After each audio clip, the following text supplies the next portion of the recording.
most valuable commodity I know of is information. Wouldn't you agree?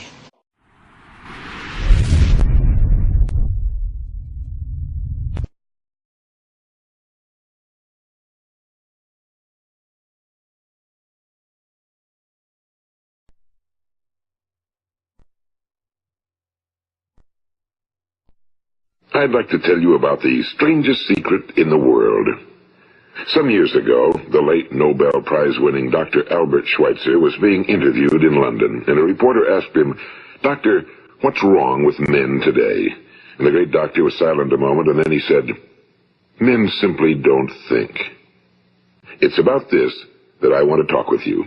We live today in a golden age. This is an era that man has looked forward to, dreamed of, and worked toward for thousands of years.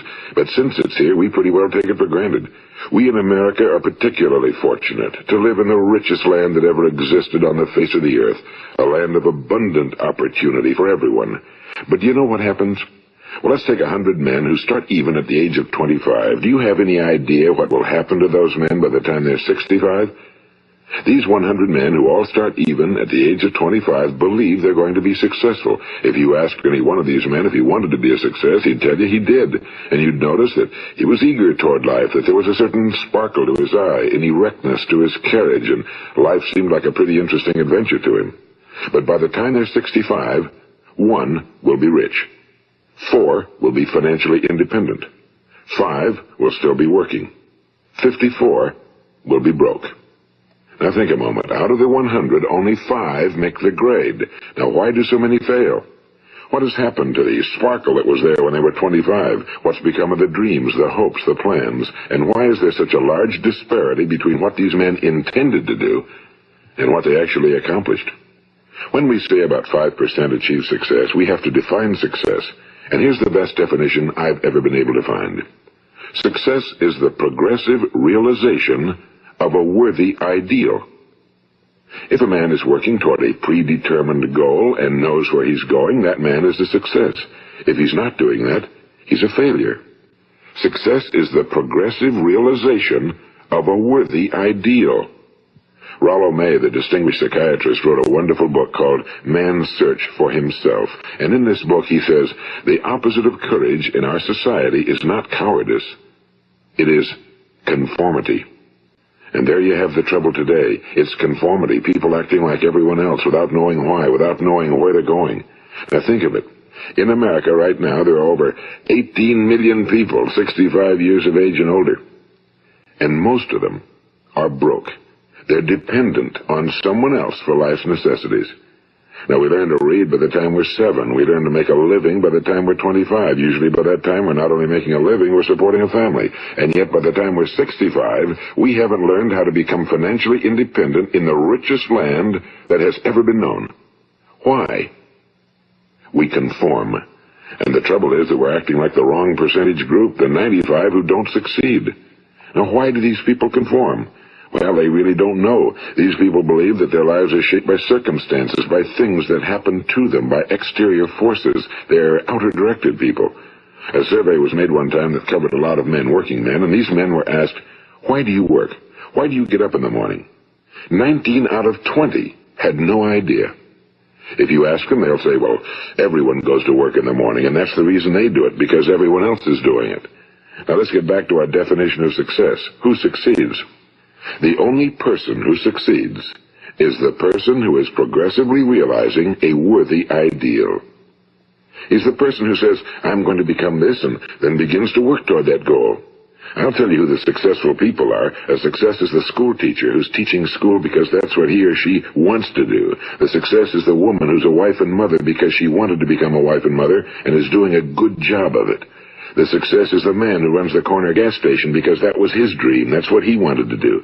The success is the successful salesman who wants to become a top-notch salesman and grow and build with his organization. A success is anyone who is doing deliberately a predetermined job because that's what he decided to do deliberately. But only 1 out of 20 does that. That's why today there isn't really any competition unless we make it for ourselves. Instead of competing, all we have to do is create. You know, for 20 years I looked for the key which would determine what would happen to a human being. Was there a key I wanted to know which would make the future a promise that we could foretell to a large extent?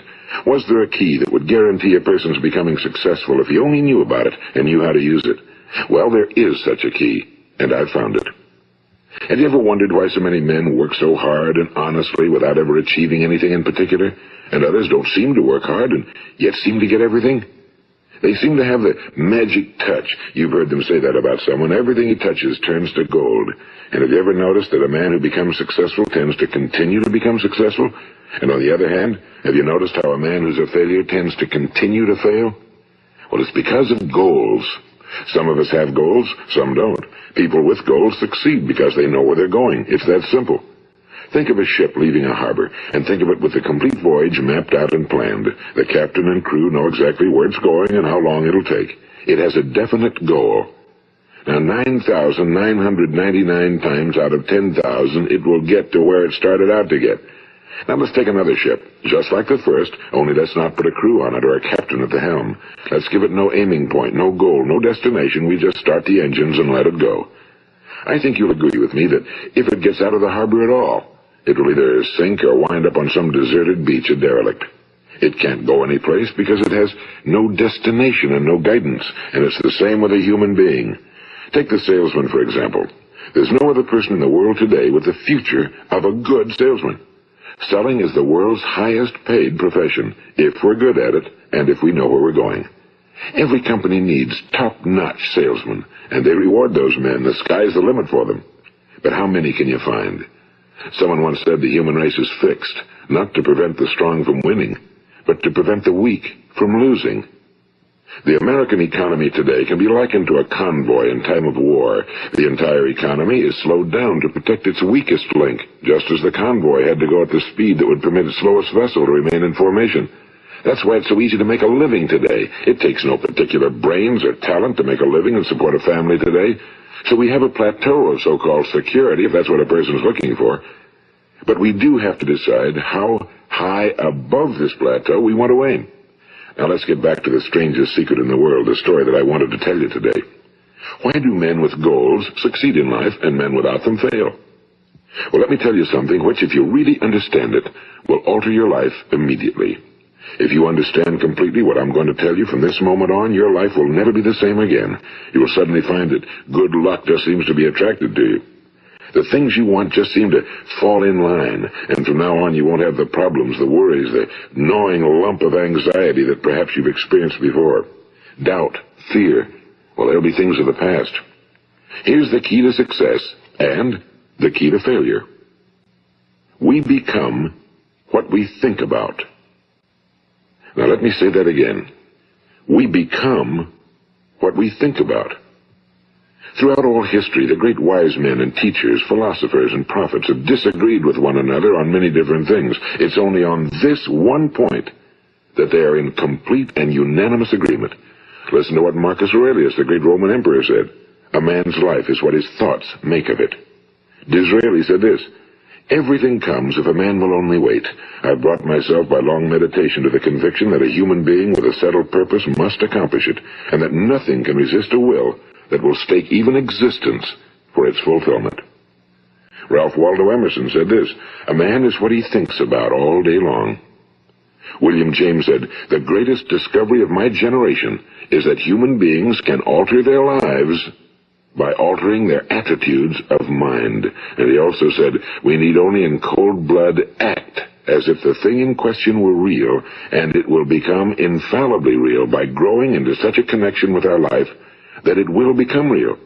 It will become so knit with habit and emotion that our interest in it will be those which characterize belief. And he also said, if you only care enough for a result, you will almost certainly attain it. If you wish to be rich, you will be rich. If you wish to be learned, you will be learned. If you wish to be good, you will be good. Only you must then really wish these things and wish them exclusively, and not wish at the same time 100 other incompatible things just as strongly. In the Bible, you read in Mark 9:23, if thou canst believe, all things are possible to him that believeth. My old friend Dr. Norman Vincent Peale put it this way. This is one of the greatest laws in the universe. Fervently do I wish I had discovered it as a very young man. It dawned upon me much later in life, and I found it to be one of the greatest, if not my greatest discovery outside of my relationship to God. The great law, briefly and simply stated, is that if you think in negative terms, you will get negative results. If you think in positive terms, you will achieve positive results. That is the simple fact, he went on to say, which is at the basis of an astonishing law of prosperity and success. In 3 words, believe and succeed. William Shakespeare put it this way: our doubts are traitors and make us lose the good we oft might win by fearing to attempt. George Bernard Shaw said, people are always blaming their circumstances for what they are. I don't believe in circumstances. The people who get on in this world are the people who get up and look for the circumstances they want, and if they can't find them, make them. Well, it's pretty apparent, isn't it? And every person who discovered this for a while believed that he was the first one to work it out. We become what we think about. Now, it stands to reason that a person who's thinking about a concrete and worthwhile goal is going to reach it, because that's what he's thinking about, and we become what we think about. Conversely, the man who has no goal, who doesn't know where he's going, and whose thoughts must therefore be thoughts of confusion and anxiety and fear and worry, becomes what he thinks about. His life becomes one of frustration and fear and anxiety and worry. And if he thinks about nothing, he becomes nothing. Now, how does it work? Why do we become what we think about? Well, I'll tell you how it works as far as we know. Now, to do this, I want to tell you about a situation that parallels the human mind. Suppose a farmer has some land, and it's good fertile land. Now, the land gives the farmer a choice. He may plant in that land whatever he chooses. The land doesn't care. It's up to the farmer to make the decision. Now, remember, we're comparing the human mind with the land because the mind, like the land, doesn't care what you plant in it. It will return what you plant, but it doesn't care what you plant. Now, let's say that the farmer has 2 seeds in his hand. One is a seed of corn. The other is nightshade, a deadly poison. He digs 2 little holes in the earth, and he plants both seeds, one corn, the other nightshade. He covers up the holes, waters, and takes care of the land, and what will happen?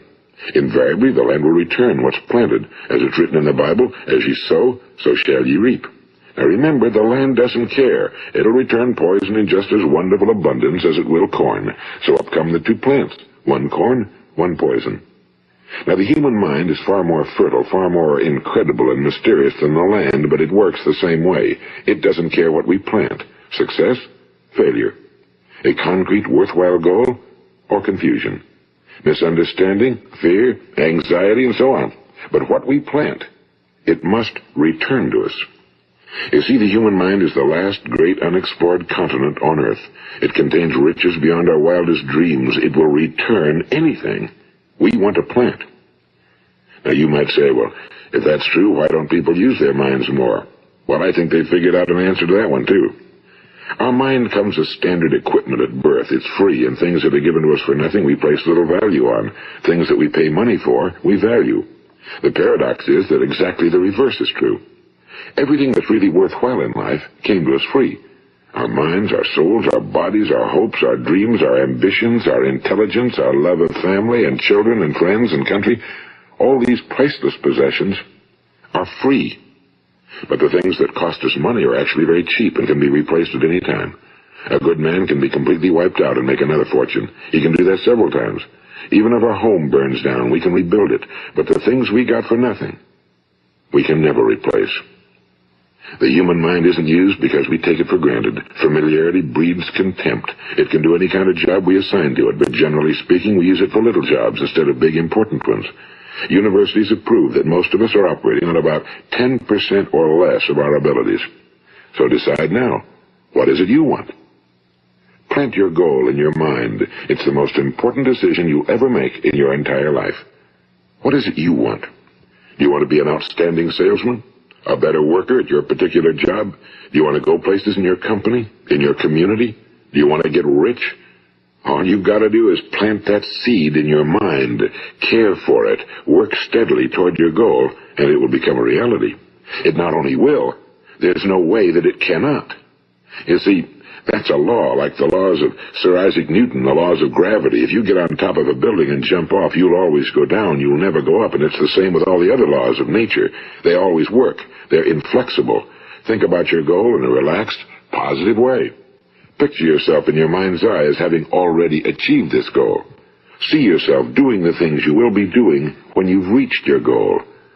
Ours has been called the phenobarbital age, the age of ulcers and nervous breakdowns and tranquilizers. At a time when medical research has raised us to a new plateau of good health and longevity, far too many of us worry ourselves into an early grave trying to cope with things in our own little personal ways without learning a few great laws that will take care of everything for us. These things we bring on ourselves through our habitual way of thinking. Every one of us is the sum total of his own thoughts. He is where he is because that's exactly where he really wants to be, whether he'll admit that or not.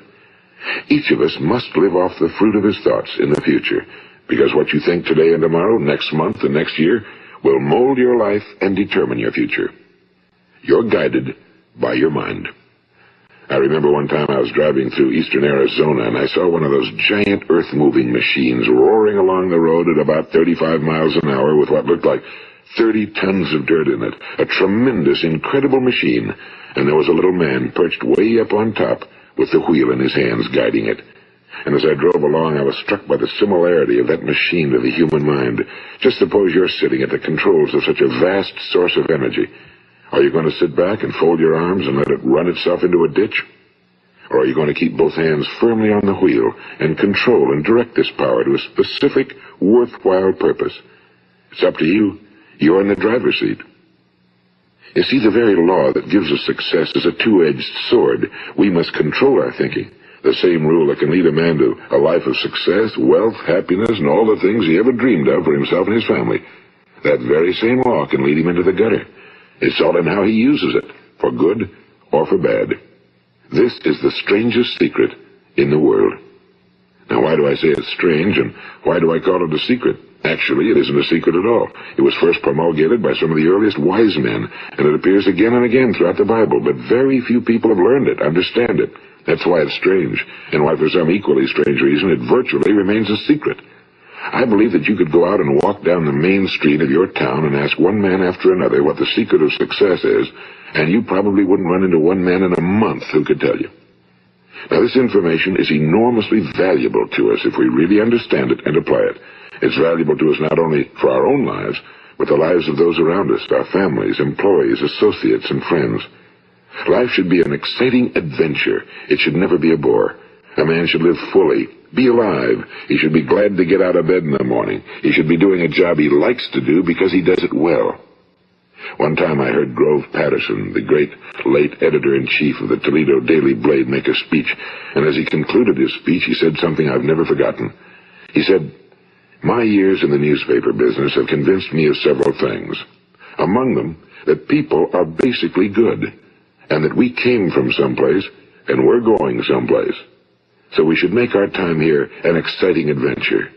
The architect of the universe didn't build a stairway leading nowhere."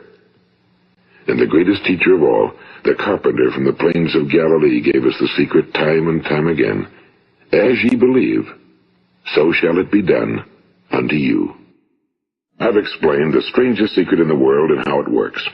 Now, on this side, I want to explain how you can prove to yourself the enormous returns possible in your own life by putting this secret to a practical test. I want you to make a test that will last 30 days. It isn't going to be easy, but if you'll give it a good try, it will completely change your life for the better. Now, back in the 17th century, Sir Isaac Newton, the English mathematician and natural philosopher, gave us some natural laws of physics which apply as much to human beings as they do to the movement of bodies in the universe. And one of these laws is that for every action, there is an equal and opposite reaction. Simply stated, as it applies to you and me, it means we can achieve nothing without paying the price. The results of your 30-day experiment will be in direct proportion to the effort you put forth. To be a doctor, you must pay the price of long years of difficult study. To be successful in selling, and remember that each of us succeeds to the extent of his ability to sell. Selling our families on our ideas, selling education in schools, selling our children on the advantages of living the good and honest life, selling our associates and employees on the importance of being exceptional people. To, of course, the profession of selling itself. But to be successful in selling our way to the good life, we must be willing to pay the price. Now, what is that price? Well, it's many things. First, it's understanding emotionally, as well as intellectually, that we literally become what we think about, that we must control our thoughts if we're to control our lives. It's understanding fully that as ye sow, so shall ye reap. Second, it's cutting away all fetters from the mind and permitting it to soar as it was divinely designed to do. It's the realization that your limitations are self-imposed and that the opportunities for you today are enormous beyond belief. It's rising above narrow-minded pettiness and prejudice. And third, it's using all your courage to force yourself to think positively on your own problem, to set a definite and clearly defined goal for yourself, to let your marvelous mind think about your goal from all possible angles, to let your imagination speculate freely upon many different possible solutions, to refuse to believe that there are any circumstances sufficiently strong to defeat you in the accomplishment of your purpose, to act promptly and decisively when your course is clear, and to keep constantly aware of the fact that you are, at this moment, standing in the middle of your own acres of diamonds, as Russell Conwell used to point out. And fourth, save at least 10% of every dollar you earn. It's also remembering that no matter what your present job, it has enormous possibilities, if you're willing to pay the price. Now let's just go over the important points in the price each of us must pay to achieve the wonderful life that can be ours. It is, of course, worth any price. 1. You will become what you think about. 2. Remember the word imagination and let your mind begin to soar.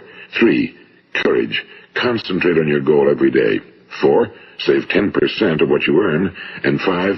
Action. Ideas are worthless unless we act on them. Now, I'll try to outline the 30-day test I want you to make. Keep in mind that you have nothing to lose by making this test and everything you could possibly want to gain. There are two things that may be said of everyone. Each of us wants something, and each of us is afraid of something. I want you to write on a card what it is you want more than anything else. It may be more money. Perhaps you'd like to double your income or make a specific amount of money. It may be a beautiful home. It may be success at your job. It may be a particular position in life. It could be a more harmonious family. Each of us wants something. Now write down on your card specifically what it is you want. Make sure it's a single goal and clearly defined. You needn't show it to anyone, but carry it with you so that you can look at it several times a day. Think about it in a cheerful, relaxed, positive way each morning when you get up, and immediately you have something to work for, something to get out of bed for, something to live for. Look at it every chance you get during the day and just before going to bed at night. And as you look at it, remember that you must become what you think about, and since you're thinking about your goal, you realize that soon it will be yours. In fact, it's yours really the moment you write it down and begin to think about it. Look at the abundance all around you as you go about your daily business. You have as much right to this abundance as any other living creature. It's yours for the asking. Now we come to the difficult part. Difficult because it means the formation of what is probably a brand new habit, and new habits are not easily formed. Once formed, however, it will follow you for the rest of your life. Stop thinking about what it is you fear. Each time a fearful or negative thought comes into your consciousness, replace it with a mental picture of your positive and worthwhile goal. And there will come times when you'll feel like giving up. It's easier for a human being to think negatively than positively. That's why only 5% are successful. You must begin now to place yourself in that group. For 30 days, you must take control of your mind. It will think about only what you permit it to think about. Each day for this 30-day test, do more than you have to do. In addition to maintaining a cheerful, positive outlook, give of yourself more than you've ever done before. Do this knowing that your returns in life must be in direct proportion to what you give. The moment you decide on a goal to work toward, you're immediately a successful person. You are then in that rare and successful category of people who know where they're going. Out of every 100 people, you belong to the top 5. Don't concern yourself too much with how you're going to achieve your goal. Leave that completely to a power greater than yourself. All you have to do is know where you're going. The answers will come to you of their own accord and at the right time.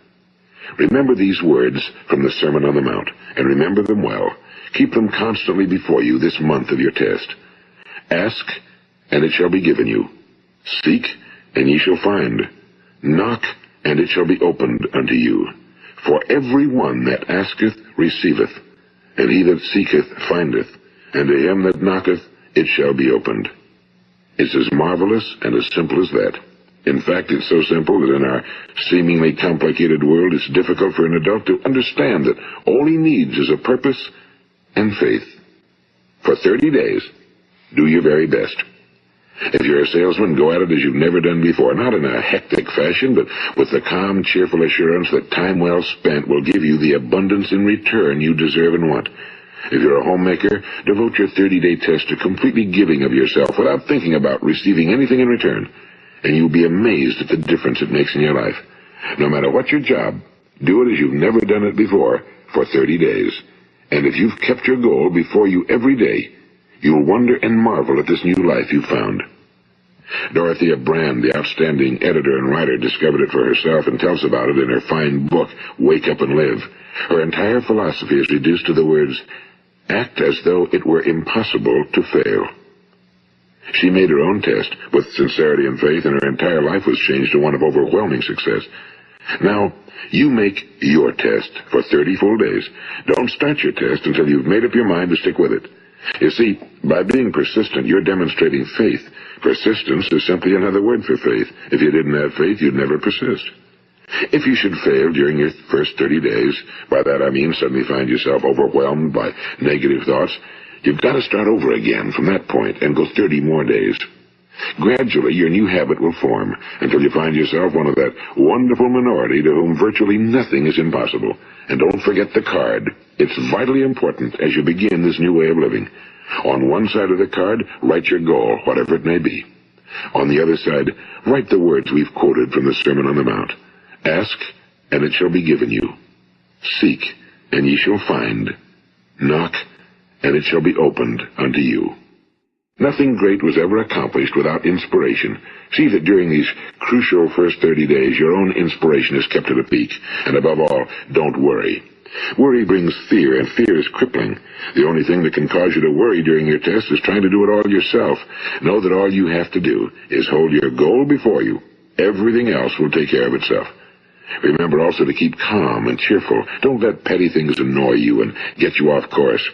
Now, since making this test is difficult, some will say, why should I bother? Well, look at the alternative. No one wants to be a failure. No one really wants to be a mediocre individual. No one wants a life constantly filled with worry and fear and frustration. Therefore, remember that you must reap that which you sow. If you sow negative thoughts, your life will be filled with negative things. If you sow positive thoughts, your life will be cheerful, successful, and positive. Now, gradually, you have a tendency to forget what you've heard on this recording. Play it often. Keep reminding yourself of what you must do to form this new habit. Gather your whole family around at regular intervals and listen to what's been said here. You know, most men will tell you that they want to make money without understanding the law. The only people who make money work in a mint. The rest of us must earn money. This is what causes those who keep looking for something for nothing or a free ride to fail in life. The only way to earn money is by providing people with services or products which are needed and useful. We exchange our time and our product or service for the other man's money. Therefore, the law is that our financial return will be in direct proportion to our service. Now, success is not the result of making money. Making money is the result of success, and success is in direct proportion to our service. Most people have this law backwards. They believe that you're successful if you earn a lot of money. The truth is that you can only earn money after you're successful. It's like the story of the man who sat in front of the stove and said to it, give me heat, and then I'll add the wood. How many men and women do you know, or do you suppose there are today, who take the same attitude toward life? There are millions. We've got to put the fuel in before we can expect heat. Likewise, we've got to be of service first before we can expect money. Don't concern yourself with the money. Be of service, build, work, dream, create. Do this, and you'll find there's no limit to the prosperity and abundance that will come to you. Prosperity, you know, is founded upon a law of mutual exchange. Any person who contributes to prosperity must prosper in turn himself. Sometimes the return will not come from those you serve, but it must come to you from someplace, because that's the law. For every action, there is an equal and opposite reaction. As you go daily through your 30-day test period, remember that your success will always be measured by the quality and quantity of service you render, and money is a yardstick for measuring this service.